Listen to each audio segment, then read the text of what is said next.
Hey guys, how's it going? Hope you're doing well. My name is Crown, and today I'm going to read you some very interesting stories that I hope that you're gonna love. And now, without further ado, let's go!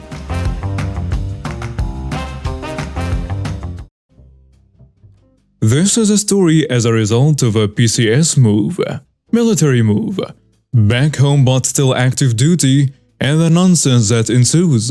I have served in both the regular army and special operations forces community for just over 10 years when an opportunity arose. It was an assignment in the middle of nowhere, but was near what I claimed to be my hometown. Military brat. I would later find out that that job was horrible, but that has nothing to do with the story. We had been in small town USA for a couple of months. We were pretty much settled in. My wife and I were not exactly prepared mentally though. Both sets of grandparents, specifically grandmas, have been away from their grandchildren since they were born. They were like flies at the house for the first couple of months, and it was finally starting to subside when this happened. I should mention that my mom is different. At least I think she is. I have always been the independent type, and I rarely, if ever, call home. It's not because I don't love my parents or friends, I just don't feel the need to talk unless I really have something to say. I feel less of a need to call my mother. Generally speaking, don't expect a phone call from me. She is scattered, and typically has nothing useful to say. She likes to gossip, but she is a lady in the chain of gossipers that twists information and relays the wrong facts or tries to convince me of things. Typical phone calls from my mother are below. Ring, ring, ring. Hello. Hi. What are you doing? Nothing. Remember Jim Bob? No. Yeah, you do. You went to the pool with him once while you were 6 months old, when we lived in Germany. Sorry, Mom, I don't remember Jim Bob. Yeah, you do. No, Mom, I don't remember him. Well, he died. Thought you would want to know. Dear reader, this happens all the time. I have spoken on the phone with her no more than 20 times in the last decade, and at least 10 people I don't know have died. Unrelated, but this is our last conversation. Ring, ring, ring. Hello? Hi. You sound sleepy. What are you doing? Well, sleeping. Midday nap? No, it's 2 in the morning. I'm sleeping. She calls me by my first, middle, and last name. What country are you in? Lebanon. What are you doing there? Army work. I called you to tell you that random lady who used to watch you wrestle in high school passed away. Just thought you would want to know. Love you. Bye. I'm bad, but she worries. I have been injured in combat 3 times. I figure I will just tell her when I get back most times. Back to small town USA. It's a Saturday. I'm looking forward to having some time off. My wife was a swing shift ICU nurse at the time, and she was at work. I was home with a crib midget 2 years old and a miniature human 6 years old. It was just the men at the house. I had woken up, fed the humans, and plopped them down in the living room to watch Paw Patrol while I took a shower. I get the army essentials and return feeling refreshed from the shower.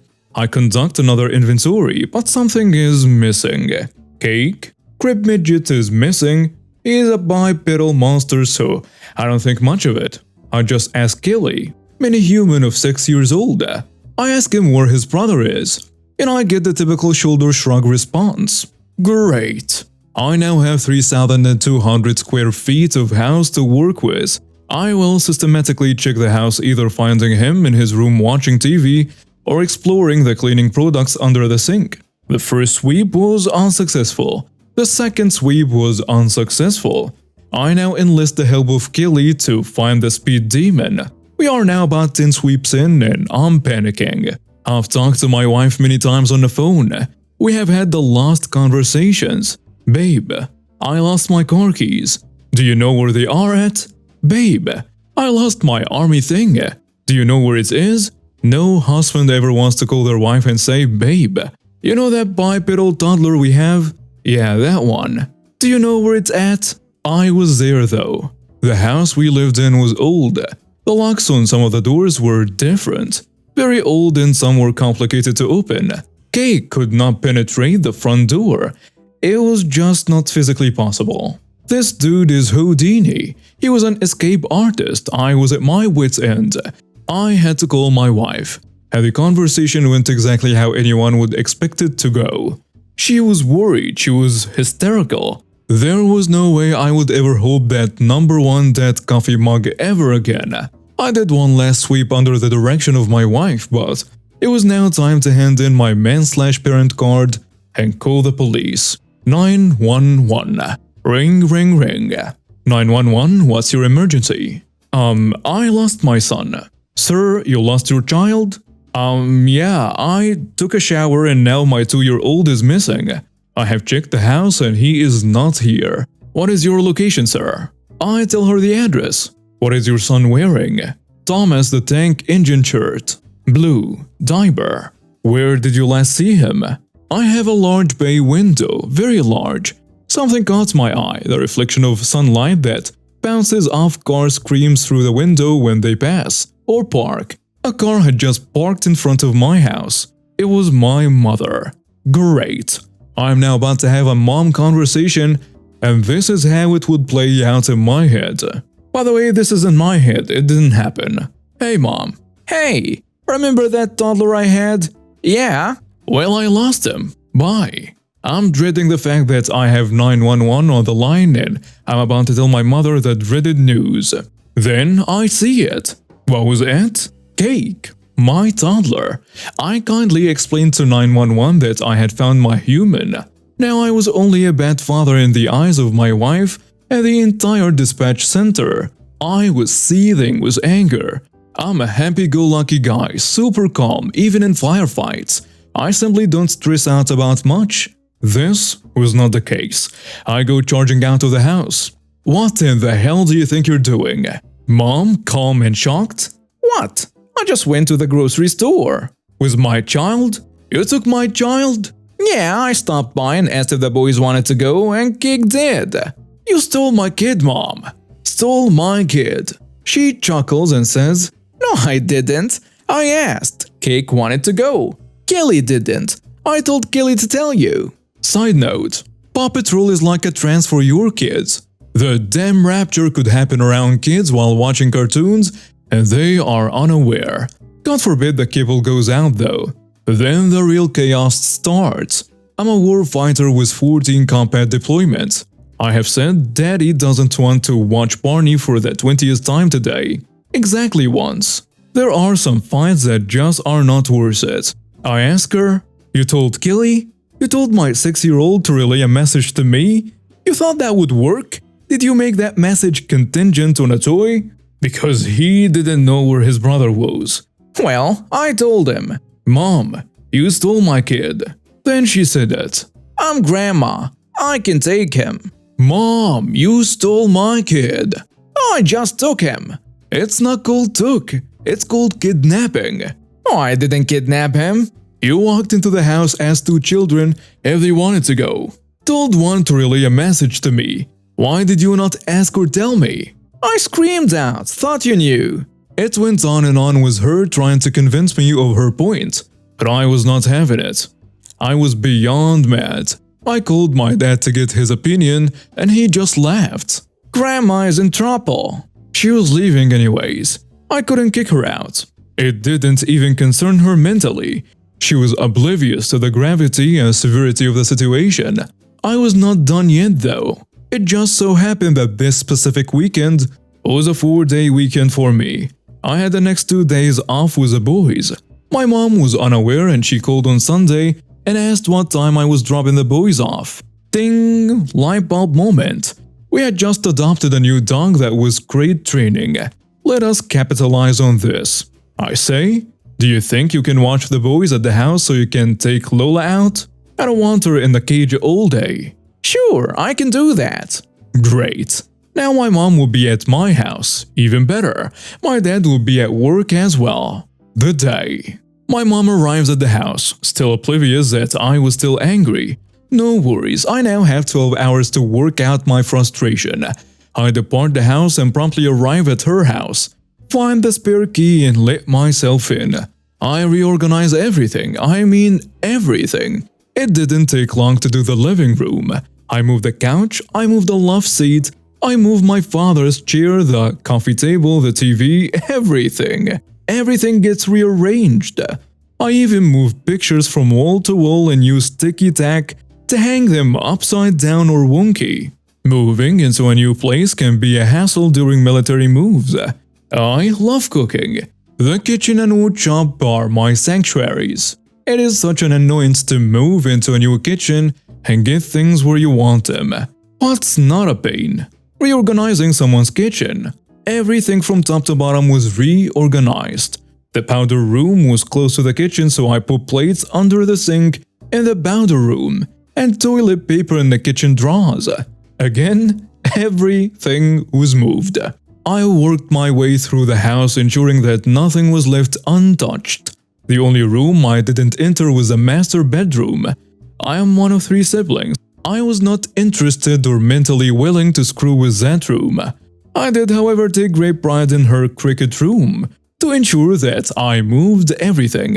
My last act of damn you in the house was taking every single remote in the house. TV, DVR, cable, lights, you name it. If it was a remote, it was now in my possession. I then returned home at normal time. The changeover was typical. She asked me how my day was, and let me tell you, it was a satisfying day of work for me. She acted as if the kidnapping event never happened. Well, she was about to be reminded that I did not forget. It was time to crack a beer, play with the boys, and wait for that phone call. Ring, ring, ring. It was my mom. Remember, she's my mom. I love her, but she's different. Were you at the house today? My brain, is she serious? I asked, what? Did you stop by the house today? I think we were robbed. I laughed. Robbed? Yeah, robbers typically move your stuff around. Yes, I stopped by the house. You rearranged the living room? My dad just gets home during this conversation. I hear my dad talking as he enters the house. What the hell? Carla, what the hell did you do to the house? I didn't do it. Your son did. She's oblivious, Tell. Just looking at the living room, she laughs a bit and we conclude the conversation. Now I'm baffled. Oh well. Ring, ring, ring. Where in the hell are my pots and pans? There is toilet paper under the kitchen sink. Toilet paper does not go there, damn it! Dad in the background. Where is the remote, Carla? I hooked everything back up. I just moved it. Things still worked. Carla, remote! My mother is now walking through the house. She arrives in her art and crafts cricket room.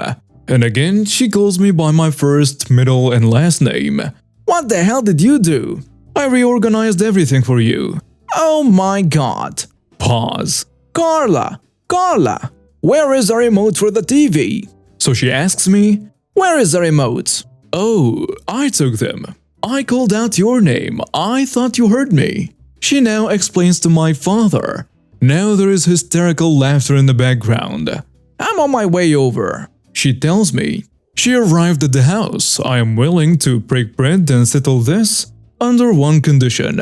I say, all you have to say is you are sorry for kidnapping my child and you won't ever do it again. I didn't. You want the remotes back? Say I'm sorry for kidnapping your kid and I will never do it again. I'm sorry for kidnapping Cake and I will never do it again. Thank you. What time are you dropping the boys off tomorrow? I think you should come here until you figure out where your pots and pans are. See you at 6. Love you. Bye. And that's that. Military life is different, really different. I never thought in a million years I would live in my hometown and still be in the army. It was great at times and I was totally not expecting all the things that come with living in my hometown after being away for over a decade. The grandparents wanted to make up for years of not seeing them, and they did. There were obviously some learning struggles. Carla admitted defeat and my dad eventually got his remote back. Everybody won. She's still a crazy lady, I love her, but boy is she different. Cheers. I'm from Switzerland, where the gaming industry isn't very strong.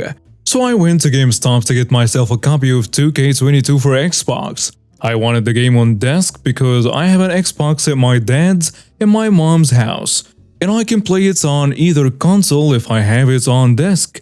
GameStop in Switzerland only has about 5 copies of every new game for Xbox, since PS4 is the most popular and they don't really care about Xbox. So when I saw 2K22 and it was the very last one, I grabbed it and went to the counter with my mom's credit card, which she gave me to use as a birthday present. That's when the entitled mother came in with her 11 to 12-year-old kid. The kid looked at the shelf and saw that 2K22 was out of stock for Xbox, but he saw it in my hands. He then came over to me with the entitled mother, who saw me waiting for the cashier to arrive. The mom asked me if I could give her the game in exchange for an extra $25. I kindly declined and told her she could buy an Xbox gift card and purchase it online. The cashier then scanned the game and I paid with my mom's credit card. And that's when the entitled mother, who was still behind me, started screaming and saying that I had stolen her credit card. So a security guard came in and started asking me questions, and I called my mom. My mom had to come all the way to the store to confirm that it was her credit card, and the entitled mother ended up being arrested and banned. Calm as a witch. A rant here just because I am absolutely fed up with the way I have seen my mother deteriorate into a walking emotional time bomb with an entitled Karen attitude to boot. I tried many months ago having brief contact with my mother and she has been incessantly needy. Everything as simple as driving down the street to Costco is too much of a life chore for her to fend for herself. I am embarrassed to be with her in public. Taking her out anywhere also means taking along her equally entitled pichon for say. Annoyingly enough, she often calls a dog by my name and me by the dog's. She can't even get her own daughter's name right. Even in a grocery store, I bore witness to her dragging another lady's shopping cart down the entire grocery aisle, simply because she was too lazy to untangle the carts once she caught on. Calling a massage parlor today for myself and she interjects me on the phone and asks if she can also join in and bring her dog with her. The audacity is astounding. She cannot even go outside in the dark and she has Ring doorbells in her own hallways of her house. Fast forward to today and now my father is deceased. He died from lymphoma ultimately, but she finally admitted to the night that he passed away. She knew he only had mere days to live and instead of sleeping nearby or checking in on him, she decided to leave him alone. For an entire 14 hours. He was left alone unchecked, even though she was awake long before she discovered him. He collapsed only 2 hours into those 14. For 12 straight hours, my father lay dying on the floor unable to call for help. Even in the ER, she manages to jury it up.